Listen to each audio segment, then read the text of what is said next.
Bapak Ibu saudara yang dikasih Tuhan, selamat sore, selamat malam. Hari ini Selasa 7 Desember 2021. Ya, mari kita persiapkan hati kita untuk kita belajar sebagai kebenaran firman Tuhan. Mari kita awali di dalam doa. Bapa di surga, segala puji, hormat, syukur kami naikkan ke hadirat-Mu. Kami bersyukur atas penyertaan dan pemeliharaan-Mu sepanjang hari, dan pada saat ini Engkau memberikan waktu yang indah bagi kami untuk kami belajar kebenaran firman-Mu. Urapi hamba-Mu, taruh perkataan-Mu dalam mulut bibir hamba-Mu, dan biar apa yang hamba-Mu sampaikan ini akan menjadi berkat bagi setiap kami. Dalam nama Tuhan Yesus Kristus kami serahkan pemberitaan firman ini dalam tangan kuasa-Mu. Haleluya. Amin. Bapak Ibu saudara yang dikasih Tuhan, saya mengingatkan bagi setiap kita bahwa setiap kita itu pasti pernah merasakan kebaikan Tuhan. Ya, dulu mungkin sudah pernah saya katakan. Jadi setiap kita itu pasti pernah merasakan kebaikan Tuhan, pernah merasakan pertolongan Tuhan, campur tangan Tuhan dalam hidup kita pribadi ataupun dalam kehidupan keluarga kita atau keluarga besar kita. Dan pasti setiap kita punya pengalaman seperti itu. Ya, tentu masing-masing orang akan berbeda. Ya, ada orang yang pengalaman dia mengalami kebaikan Tuhan, pertolongan Tuhan itu dari segi keuangan. Ya, dia dicukupkan atas segala kebutuhannya. Ya, yang secara manusia mungkin itu sulit dipenuhi, tapi lewat cara Tuhan ya kita bisa merasakan pertolongan ini. Ya, juga mungkin ada Bapak Ibu saudara yang pernah merasakan pertolongan Tuhan, kebaikan Tuhan karena kesehatan atau sakit penyakit kita yang disembuhkan, bisa. Ya.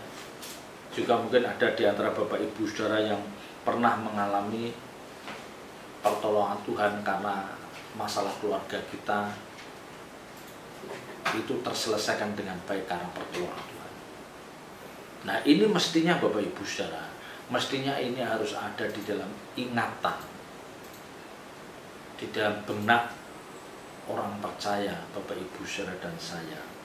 Ya, jadi seharusnya kita selalu mengingat kebaikan kita. Seharusnya kita selalu mengingat kebaikan Tuhan yang terjadi atas hidup kita. Semakin kuat kita merasakan hal ini, maka nanti akan timbul kerinduan dari orang percaya itu untuk membalas kebaikan Tuhan. Ya.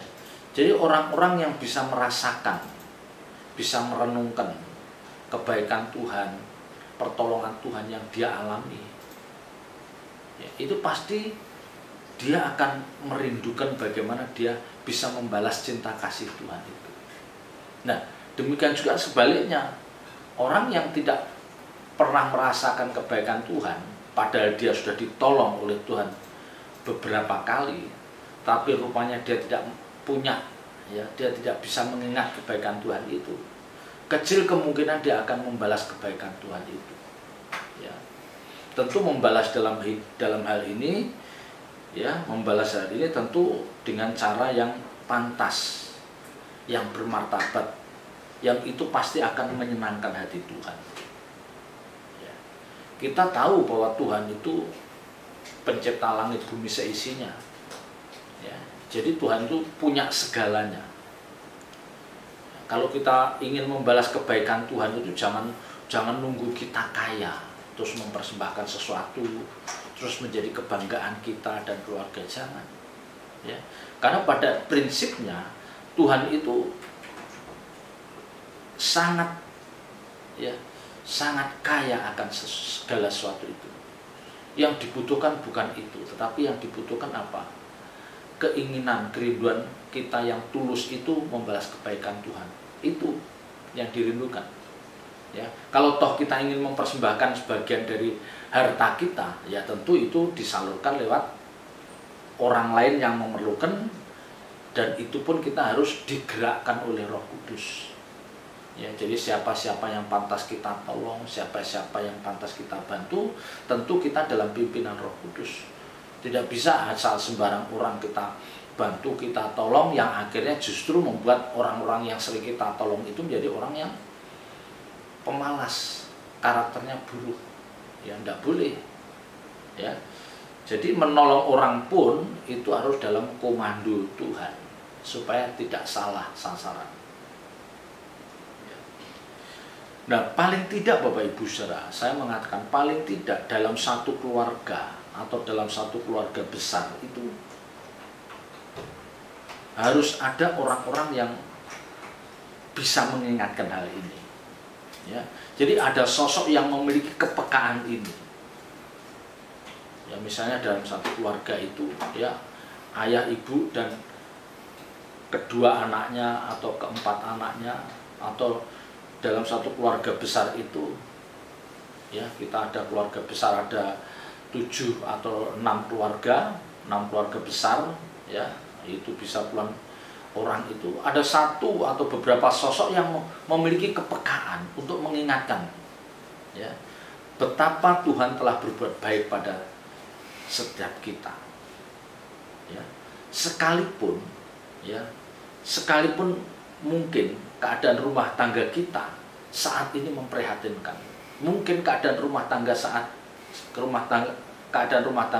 kita saat ini keadaan ekonominya kacau, merosot, ya. Sehingga yang sering disaksikan adalah apa? Persungutan dari setiap anggota keluarga. Nah, ini yang tidak boleh terjadi. Ya. Jadi ketika keluarga orang percaya, atau ketika orang percaya itu diizinkan Tuhan memasukin ke keadaan yang tidak ideal, yang tidak nyaman, ya, apalagi kondisi pandemi seperti saat ini, banyak ekonomi rumah tangga yang rontok, ya. Jangan hanya persungutan yang keluar dari mulut kita, apalagi kegaduhan, ya, perselisihan antara suami istri, antara orang tua dan anak yang semakin tajam, jangan terjadi. Maka yang saya katakan harus ada sosok yang memiliki kepekaan, sehingga sosok ini akan mengingatkan, mari kita mengingat kebaikan Tuhan yang selama ini kita rasakan, ya. Jadi kalau kita bisa mengingat kebaikan Tuhan yang dinyatakan dalam hidup kita selama ini, maka sekalipun kita dalam keadaan yang memprihatinkan, dalam kondisi ekonomi yang merosot ini, kita tetap bisa mengucap syukur. Tidak ada persungutan yang keluar dari mulut bibir kita. Nah, ini yang memang dikehendaki. Ya, maka di depan saya katakan, orang tidak boleh begitu saja melupakan kebaikan Tuhan. Ya, orang-orang yang mudah melupakan kebaikan Tuhan, dia adalah orang-orang yang akan mudah kecewa. Mereka adalah orang-orang yang akan mudah bersungut-sungut. Dan yang paling membahayakan, mereka mulai melirik sosok lain yang itu bukan Tuhan, yang mungkin bisa dijadikan sebagai tambatan jiwanya, ya, karena jiwanya gundah gulana dan dia merasa bahwa Tuhan tidak menolong, maka dia cari sosok lain yang mungkin bisa menolong dia. Nah, ini, ya, mungkin bisa ada orang-orang yang misalnya pakai obat-obat terlarang, ya, mereka katakan ini sebagai pelarian, ya, sebagai pelarian karena dia merasa terlalu berat beban dalam hidupnya. Ini orang-orang yang tidak pernah mengingat kebaikan Tuhan, ya. Dan kalau dibiarkan, mereka akan terjerumus, bisa berbuat jahat, menghalalkan segala cara, yang itu semua melanggar norma kehidupan orang percaya. Ini yang membahayakan. Ya, misalnya yang sering kita lihat aja, misalnya contoh yang mudah kita lihat, begitu mudah, ya, seorang istri selingkuh hanya karena apa? Suaminya tidak memberikan kecukupan dalam rumah tangganya. Ini kan menyedihkan. Ini kan menyedihkan. Belum lagi nanti ada seorang suami, seorang ayah seolah sekonyong-konyong dia berubah menjadi orang-orang yang kasar. Ya, di rumah itu menjadi sosok yang temperamental, mudah marah. Ini tidak boleh terjadi. Ya, belum lagi anak-anak, ya, anak-anak orang percaya yang karena kondisi rumah tangganya seperti itu, dia mencari pelarian apa? Dalam pergaulan bebas. Ya, dalam pergaulan bebas. Yang akhirnya mereka terjerumus dalam praktek-praktek yang tidak baik. Ini kan adalah contoh dari orang-orang yang tidak pernah mengenal, ya, mengingat kebaikan Tuhan. Tapi kalau dia selalu mengingat kebaikan Tuhan, sekalipun saat ini kondisinya sangat tidak ideal, atau bahkan membuat dia sedikit atau cukup menderita, mereka tidak akan melakukan hal itu. Ya. Coba kita renungkan. Ya, mari kita renungkan. Setiap kita pasti pernah mengalami kebaikan Tuhan. Ingat itu. Ingat. Dan saya mengingatkan, jangan menodai pertolongan Tuhan yang pernah kita rasakan. Ya. Itu dengan perbuatan yang tercela. Ya. Kita itu sejatinya, kalau kita mau jujur, kita itu adalah orang-orang yang sering mengalami pertolongan Tuhan, mengalami kebaikan Tuhan. Tetapi tanpa sadar, kita menodai pertolongan Tuhan itu dengan perbuatan tercela kita. Bukan ucapan syukur yang kita naikkan. Nah, ini yang membahayakan, ini yang menyedihkan. Maka tadi saya katakan, harus ada sosok di dalam satu keluarga itu, atau dalam satu rumah tangga keluarga besar itu, yang bisa menjadi pengingat. Jadi orang-orang yang bisa mengingatkan, apakah itu anaknya, pasangan hidupnya, cucu, menantunya, harus diingatkan. Ingat kebaikan Tuhan yang pernah kita rasakan selama ini. Jangan kita nodai dengan perbuatan yang tercela. Ya, ini sosok-sosok yang diperlukan.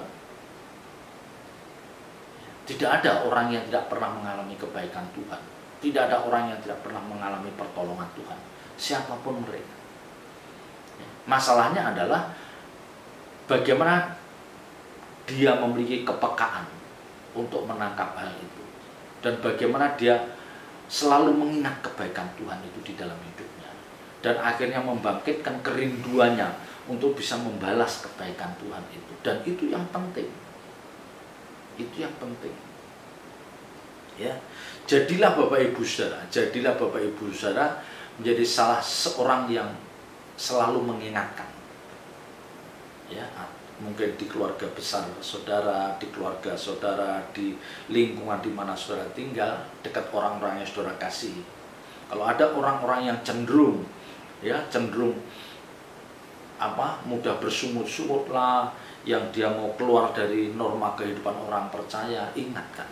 Saudara menjadi orang yang mengingatkan supaya mereka sadar bahwa kita itu sesungguhnya banyak mengalami kebaikan Tuhan. Kalau kita lihat di dalam kitab Yosua, ya, saya menganjurkan Bapak Ibu Saudara membaca Yosua pasal 24 ini dari ayat yang pertama, sampai dengan ayat yang terakhir, ya. Itu bagus sampai dengan ayat 33. Tapi saya akan baca, saya ambil ayat-ayat yang penting, ya, yang bisa kita bahas pada sore malam ini. Yosua 24, ya, Yosua 24 ayat 11. Yosua 24 mulai ayat 11. Setelah kamu menyeberangi sungai Yordan dan sampai ke Yeriko, berperanglah melawan kamu warga-warga kota Yeriko, orang Amori, orang Feris, orang Kanaan, orang Het, orang Girgasi, orang Hewi, dan orang Yebus. Tetapi mereka itu kuserahkan ke dalam tanganmu. Orang-orang ini yang memerangi orang Israel, ya, itu kuserahkan, Allah yang menyerahkan ke dalam tangan mereka. Ayat 12, kemudian aku melepaskan tabuhan mendahului kamu, dan binatang-binatang itu menghalau mereka dari depanmu, seperti kedua raja orang Amor itu. Sesungguhnya bukan oleh pedangmu dan bukan pula oleh panahmu. Bagaimana penyertaan dan pembelaan Tuhan atas umat Israel yang begitu luar biasa ini. Ya, kalau hitung-hitungan secara manusia nggak mungkin orang Israel itu akan menang. Tapi kenyataannya Tuhanlah yang berperang menggantikan mereka. Nah, ini ketika mereka menjadi umat-umat yang taat, yang melakukan perintah Allah, dia tidak menghadirkan Allah lain di dalam hidupnya, akan membela. Ini pertolongan yang mestinya, pertolongan Allah Bapa yang mestinya diingat oleh bangsa Israel itu. Ya. Ayat 13. Demikianlah kuberikan kepadamu negeri yang kamu peroleh tanpa bersusah-susah. Coba bayangkan, negeri yang diperoleh tanpa bersusah-susah. Ya. Dan kota-kota yang tidak kamu dirikan, tetapi kamulah yang diam di dalamnya. Juga kebun-kebun anggur dan kebun-kebun zaitun yang tidak kamu tanami, kamulah yang makan hasilnya. Nah, ayat-ayat ini menunjukkan bagaimana penyertaan dan pembelaan Tuhan atas umat Israel itu. Ya. Tetapi apakah kenyataannya orang Israel, umat Israel itu membalas kebaikan Tuhan? Ya. Kan kita lihat bagaimana dia bisa menghadirkan Allah lain. Ya, dia memiliki Baal-Baal. Ya. Dia mengadakan bukit-bukit pengorbanan yang itu melukai hati Tuhan. Itu melukai hati Tuhan. Nah, itu yang terjadi dalam umat perjanjian lama. Bagaimana dengan Bapak Ibu Saudara dan saya yang hidup di zaman kemurahan ini? Ya. Sesungguhnya setiap kita itu pasti mengalami kebaikan, pernah mengalami pertolongan Tuhan. Nah, masalahnya adalah seringkali pertolongan dan kebaikan Tuhan yang itu membuat kita ya bisa lebih nyaman dalam menjalani hidup ini, ternyata justru tidak membawa kebaikan kita. Contohnya, ketika orang percaya diberkati secara jasmani dengan keuangan yang cukup berlimpah, mereka bukan duduk di kaki Tuhan, mengingat kebaikan Tuhan dan mohon pimpinan Roh Kudus, ya, apa yang bisa saya kerjakan untuk membalas kebaikan-Mu Tuhan. Bukan itu yang dilakukan, tapi mereka sibuk memenuhi keinginan dagingnya, pengen beli ini, pengen beli itu, ya, pengen pergi ke sana, ya, itu yang ada, Mestinya Bapak Ibu Saudara dan saya ketika kita diberkati secara materi, diberikan kecukupan secara keuangan, kita harus makin dekat dengan Tuhan. Makin dekat dengan Tuhan. Karena justru orang-orang seperti ini yang membahayakan. Ya, yang Mazmur 73 katakan seperti di tempat yang licin kau taruh mereka. Ya, orang-orang yang justru orang-orang yang mudah tergelincir jatuh dalam dosa. Karena apa? Dengan kekuatan keuangannya yang hampir tidak terbatas ini, dia bisa melakukan apa saja. Dia bisa membeli apa saja, dia bisa melakukan apa saja, bisa. Dan ini membahayakan. Nah, sebaliknya bagi Bapak Ibu Saudara yang saat ini diizinkan dalam kondisi ekonomi yang merosot, ya, karena keadaan seperti ini, jangan kita terprovokasi, ya, jangan kita terseret untuk kita melampiaskan keadaan ini kepada orang-orang sekitar kita. Ya, misalnya seorang ayah, seorang bapak yang biasa pegang uang sekian juta, sekian puluh juta, dan sekarang merosot habis, dia menjadi orang yang sekonyong-konyong berubah menjadi orang yang pemarah, mudah tersinggung. Ini jangan. Ingat, pasti bapak ini pernah mengalami kebaikan Tuhan, pertolongan Tuhan. Ya, kalau saat ini diizinkan seperti itu, jangan kita tergoda untuk melakukan hal-hal yang tidak pantas. Ya, demikian juga ibu-ibu, para istri yang tadi saya katakan, kenapa ada istri selingkuh itu kan sepertinya begitu, karena dia menganggap suaminya tidak bisa memenuhi kebutuhannya. Dia cari sosok lain yang bisa memenuhi kebutuhannya. Ini salah besar. Ya, mestinya dalam kondisi seperti ini, justru bagaimana mereka bergandengan tangan suami, istri, dan anak-anak itu membangun mezbah doa, tetap keluar ucapan syukur dari mulut bibir kita. Paling tidak, kalau Tuhan memberikan kita kesehatan, sampai saat ini diberikan kesehatan, itu sudah satu berkat kebaikan Tuhan. Kita diberikan kesempatan untuk mendengar firman-firman yang meneguhkan, menguatkan kita, itu berkat Tuhan. Ya, Bapak Ibu Saudara, jangan kita menjadi orang-orang yang tidak bisa menghargai, mengingat kebaikan Tuhan. Waduh, salah. Ya, nanti bukannya Bapak Ibu Saudara keluar dari masalah hidup ini, justru makin terprosok, makin dalam persoalan hidup. Karena Bapak Ibu Saudara meninggalkan Tuhan. Ya, jadi Yosua itu dipakai Allah untuk mengingatkan bangsa itu. Ya, maka tadi di depan saya katakan, mari kita menjadi seperti Yosua yang mengingatkan orang-orang yang kita kasihi. Ya, ayat 14. Oleh sebab itu takutlah akan Tuhan dan beribadah kepadanya dengan tulus, ikhlas dan setia. Takutlah akan Tuhan. Nah, ini bagaimana dengan Bapak Ibu Saudara dan saya? Dalam keadaan bagaimanapun, mari kita takut. Ya, ibadah yang kita lakukan dengan takut akan Tuhan. Artinya apa? Kita tidak mau melukai hati Tuhan. Dan dengan setia, penuh kesetiaan.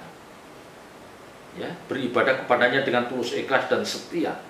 Jauhkanlah Allah yang kepadanya nenek moyangmu telah beribadah di seberang sungai Efrat dan Mesir dan beribadah kepada Tuhan.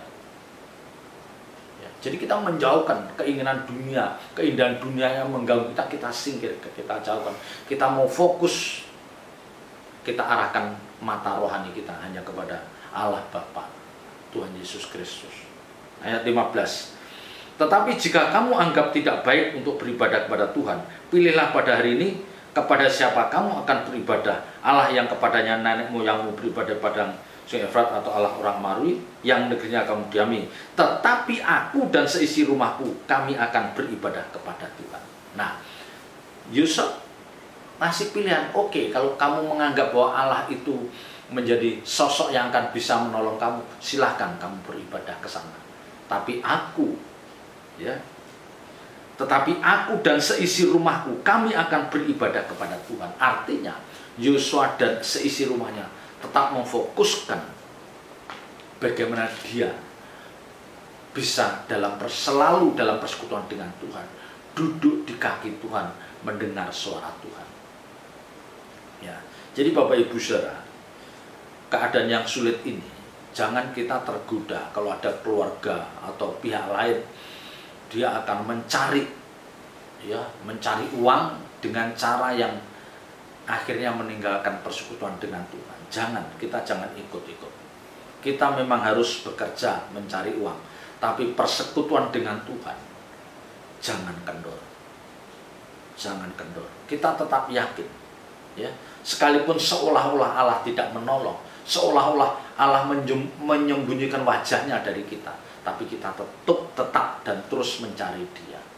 Ya, kita sambil mengoreksi diri. Jangan-jangan ada dosa dan kejahatan yang kita lakukan. Seperti yang Alkitab katakan, ya, tangan Tuhan tidak kurang panjang untuk menolong. Telinganya tidak kurang tajam untuk mendengar seruan kita. Tapi yang menjadi penghalang adalah dosa dan kejahatan kita. Ya, sikap hati kita yang tidak lurus.